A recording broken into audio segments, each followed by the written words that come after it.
Hi, this is Lee Smith here for 3 Shades of Blue, your Grizzlies fan blog. Well, it's been about 3 or 4 years since Lionel Hollins locked Mike Conley and Kyle Lowry in a room and decided whichever one who came out would be the Grizzlies' lead point guard. And that's finally paid off as Mike Conley over time has blossomed into one of the premier point guards in the NBA.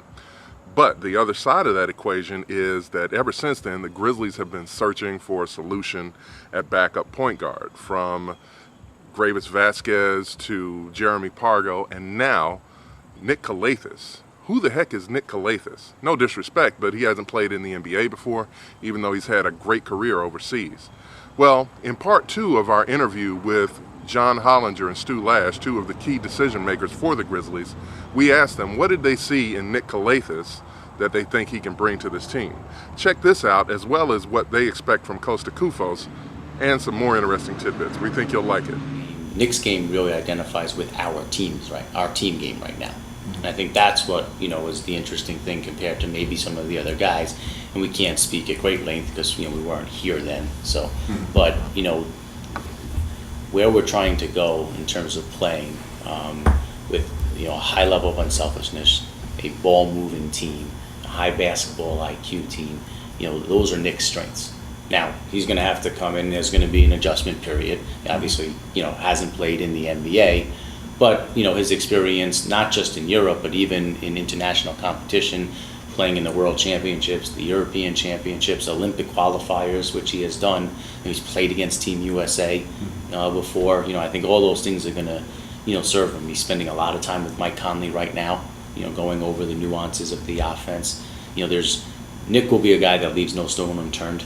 In terms of, in the gym, watching film, understanding the playbook, talking with the coaches, understanding the other players on their team, on his team and their strengths. That's something that he does very well. Like I said, he's just a guy that people like to play with because he moves the ball around so much, and that the way Marc Gasol has that impact on our team, it becomes contagious. And once the ball starts moving like that, Tayshaun plays that way. Mike Conley plays that way. Mike Miller certainly plays that way. You get that buy-in, and then the ball starts moving around. I think that's going to be a big part of how our offense changes this year. And for a Grizzly fan, I think he has some similarities to Greivis Vasquez. Probably a good combo. As a point guard with size who sees the floor really well. I think there's where his some strengths and comparisons weaknesses there. are. There's correlation between those two players. Yeah. So just to kind of paint a general picture, on Nick's game, I think that's a fair comparison. Kosta Koufos. We really, let me back this up a little. Marc led all centers in minutes last season. We would like for that not to happen again. We would like to have Marc available for all the games, don't get me wrong, but we'd like to be able to get him more rest too. So having a legitimate backup 5 was a big deal for us coming into the off season. And so when we had the opportunity to get Kosta, who started for a team that won more games than we did, it's just a no-brainer for us. In terms of how he plays, really great kind of diver and finisher around the basket. Doesn't need the ball in his hands. Excellent rebounder. I think he's a smart player. Defensively, has good size, and we'll be able to kind of go from Marc to him very seamlessly, I think, especially at the defensive end. And all these guys are also, they have the personality of our team. Unselfishness, winning before myself, play hard, not about the name on the back of the jersey kind of guys. And, we've seen it already in our gym because these guys are here, and there's an energy and a funness to the beginning part of this, which is really exciting.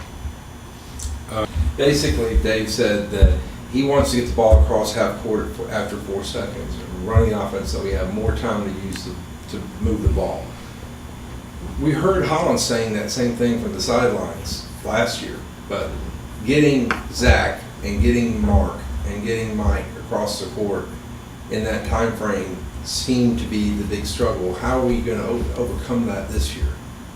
Is there more rest for them? So we've put in a zip line from the one backboard to the other side of the court, so we're excited about that. You're right. At about the first month of last year, we did a really good job of keeping that tempo up, and then as the year wore on, it got slower and slower.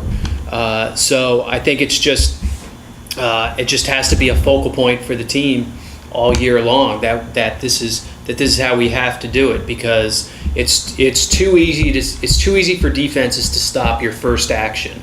It's when you make them defend the whole shot clock. I mean, we saw that in the San Antonio series where they were getting the ball up the court that quickly, and because you're defending in the half court for 20 seconds then rather than say 12, okay, we stop their first action, we stop their second action, we stop their third action, but then they go back, run another pick and roll and get a layup. And it just, there's so many more opportunities for a defense to break down if you can get into that play early.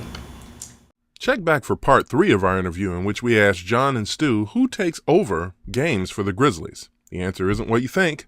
Next.